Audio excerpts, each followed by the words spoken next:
Hello, welcome to 7.5a notes, where we learn about the measurements of angles corresponding to parallel lines and transversals. Transversal is a line that crosses over two or more lines. The lines don't have to be parallel in order for it to be called a transversal. But on all of the stuff we're working with, we will have parallel lines. So when the transversal intersects parallel lines, there are some relationships that are always true.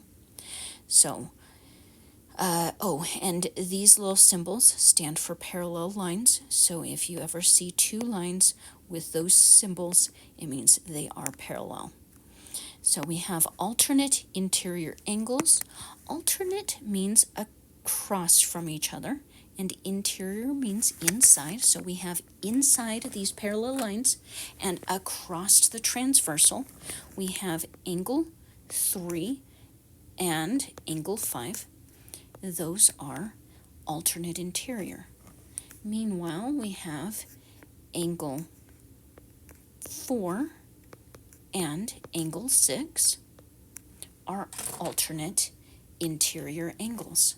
With alternate interior angles, they are always equal to each other. So angle 3 equals angle 5. Notice that it's an odd one equals an odd one. Angle 4 equals 6. An even number equals an even number. All right, let's look at alternate exterior next.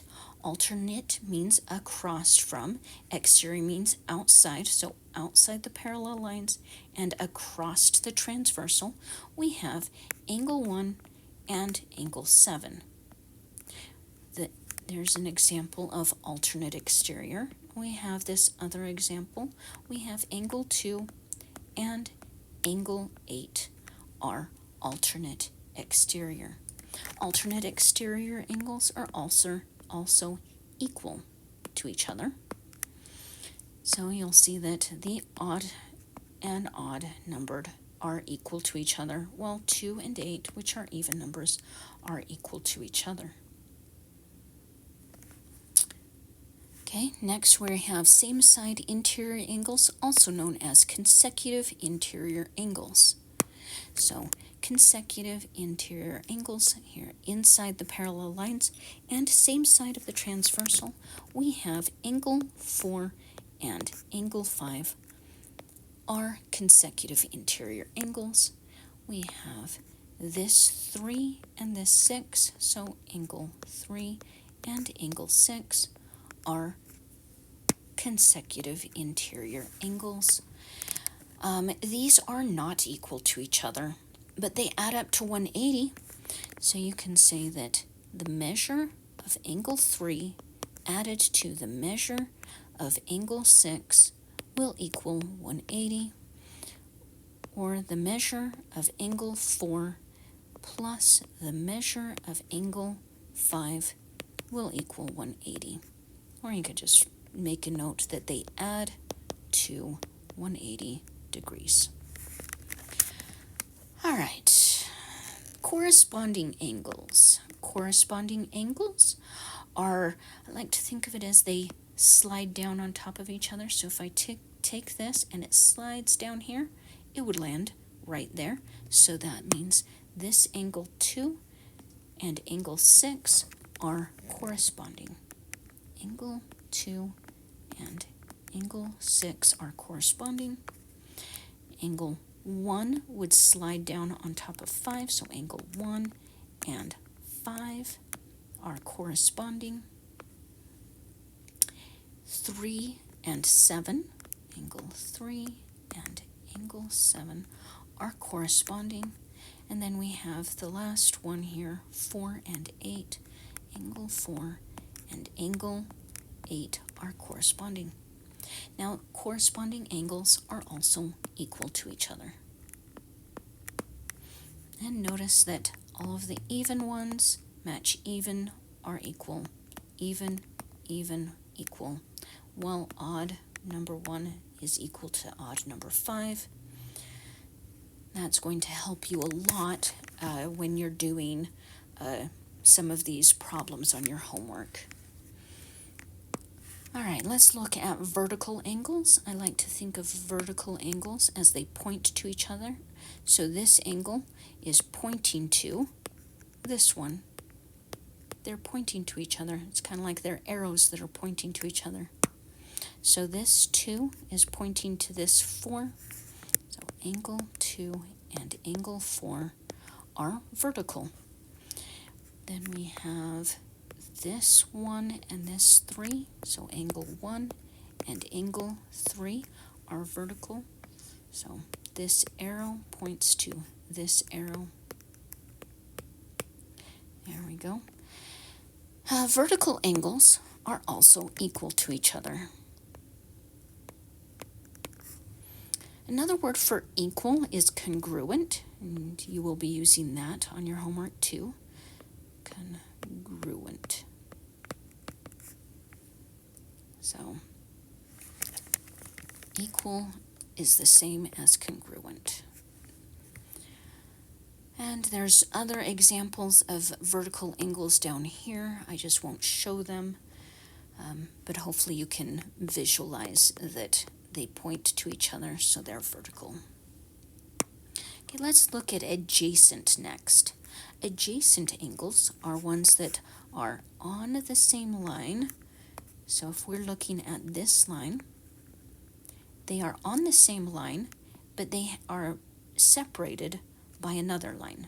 So this angle 1 and angle 2, they are adjacent to each other. You could also look at this line. It has this line coming off of it. So we have this angle 6 and angle 7, another example of adjacent because they are both landing on that same line. They just have this line cutting through that supplementary angle that is completely 180 degrees. So whenever you have a straight line, it adds up to 180. So we have angle, the measure of angle 1 plus the measure of angle 2 would add up to 180 degrees. Yes, a straight line is 180 degrees. So measure of angle 6 plus the measure of angle 7 is 180 degrees. All right, let's apply some of that stuff that we just learned. First thing I want to do is I want to do some highlighting here. Based off of what I learned up above, I learned that all of these odd corners, they're equal to each other. And all of these even corners were equal to each other. So that's going to help me a lot when it asks me if the measure of angle 1, an odd number, is 150 degrees, then what is the measure of angle 6, which is an even number? Well, since 1 is an odd number and 1 is an even number, I know it adds up to 180. So I can say that the measure of angle 1, 150, plus my unknown measurement will equal 180. I will just have to minus 150. And that gets me the measure of the other corner, which is 30 degrees. All right, let's look at this next one. We have measure of angle 3, an odd corner, is 42 degrees. Then what is the measure of angle 5? Well, angle 5 is also an odd corner, so they're equal to each other, so it's 42 degrees. Okay, if the measure of angle 6 is 28 degrees, then what is the measure of angle 3? Well, if 6 is even and 3 is odd, that means they add up to 180. So we'll have 28 plus unknown equals 180. I just have to minus 28. And that will get me x equals 152.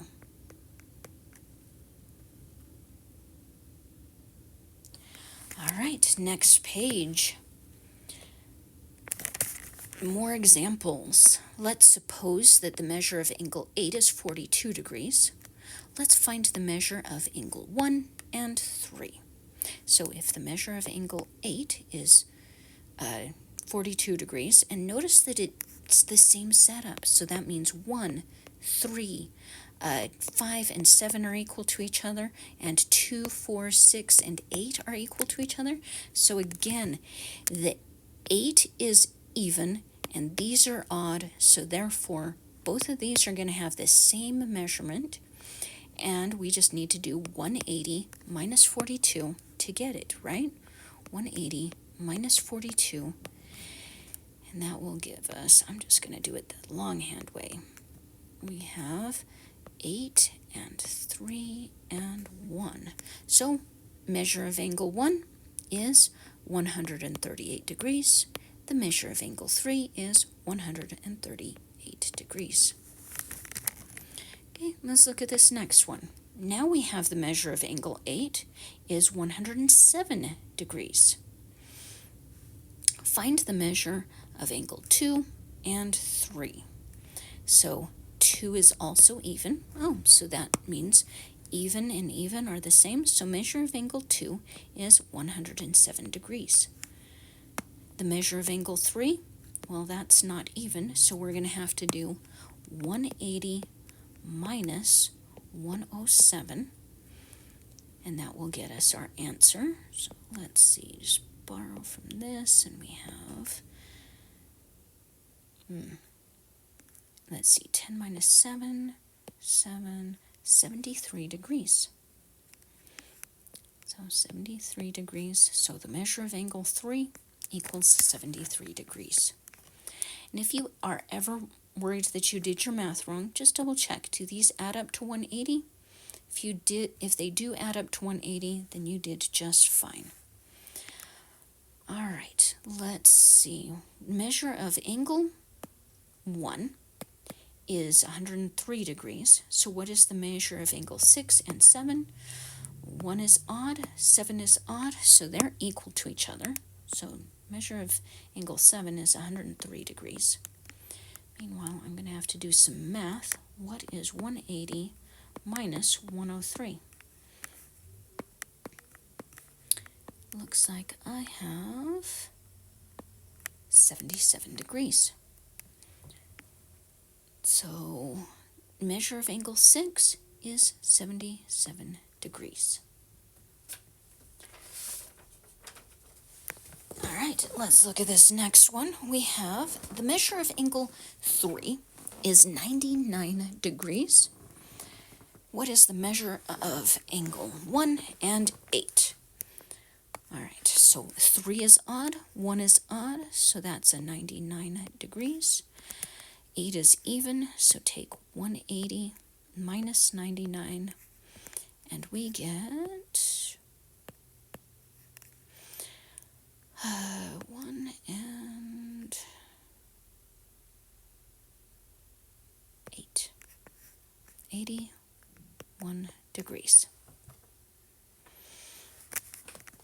All right, let's see.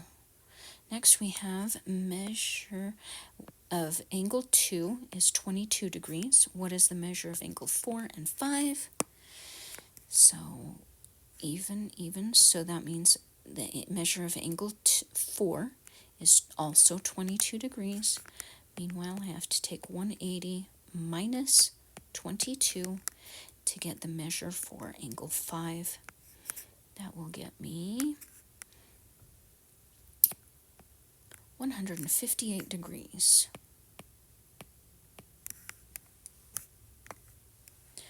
All right, if angle 3 is 136 degrees, what is the measure of angle 6 and 8? Well, both of those are even, while 3 is odd, so both of those are going to be equal to each other. I just need to do 180 minus 136, and I will get 44. So both of those are 44 degrees. All right. You will also have problems that look like this, where you have to fill in the blanks. We're going to establish facts about angles created when parallel lines are cut by a transversal.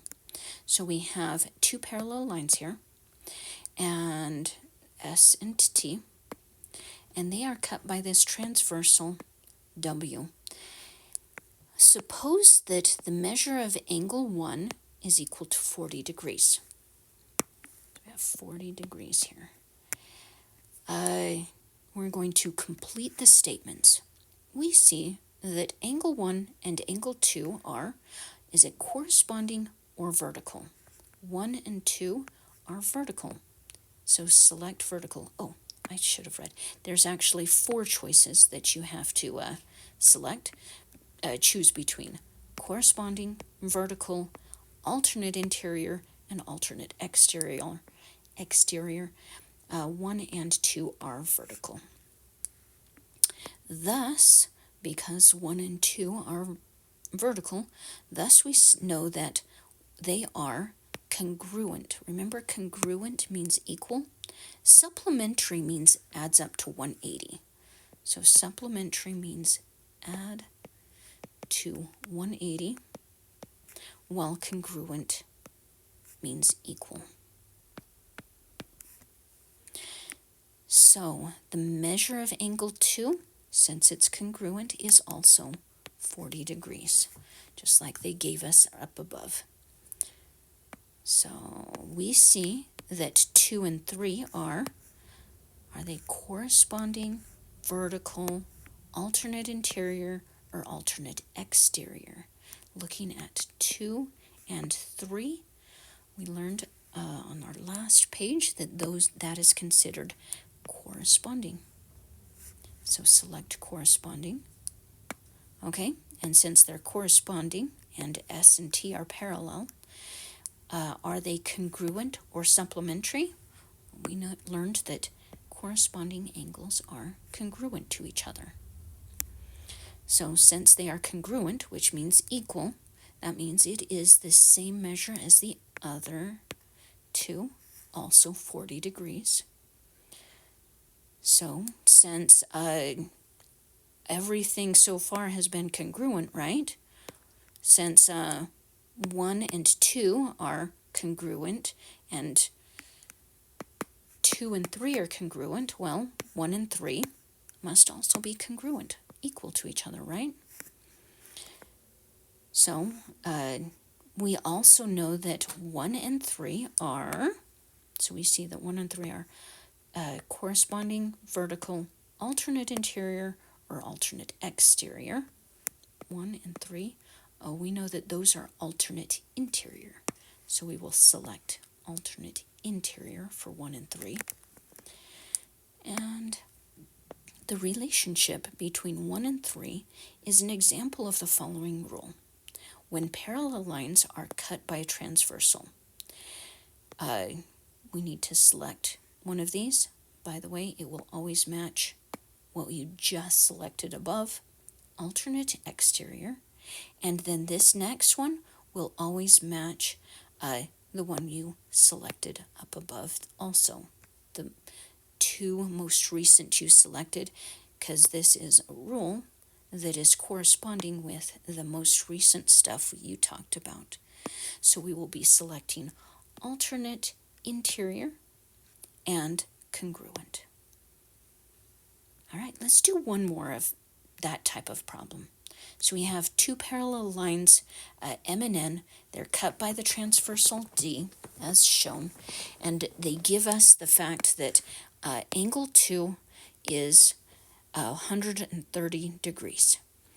So we see that 2 and 3 are, 2 and 3, that looks like corresponding, right? So look for the corresponding and select it. And since they are corresponding, 2 and 3 are corresponding, they must be congruent. And congruent means equal to, so type in 130. 1 and 2 are vertical. They point to each other. So find the word vertical. There it is. and 1 and 2 vertical angles are congruent to each other, and that equals 130. Well, since everything has been congruent, equal to each other, well, 1 and 3, that looks alternate exterior, so look for alternate exterior and congruent. There's my alternate exterior. So 1 and 3 are congruent, 1 and 3 are alternate exterior, and now the relationship between 1 and 3 is an example of the rule that parallel lines, when they cut a transversal, alternate exterior will be congruent. So select alternate exterior and congruent. Okay, that is it for your 7.5a notes, and good luck on your homework.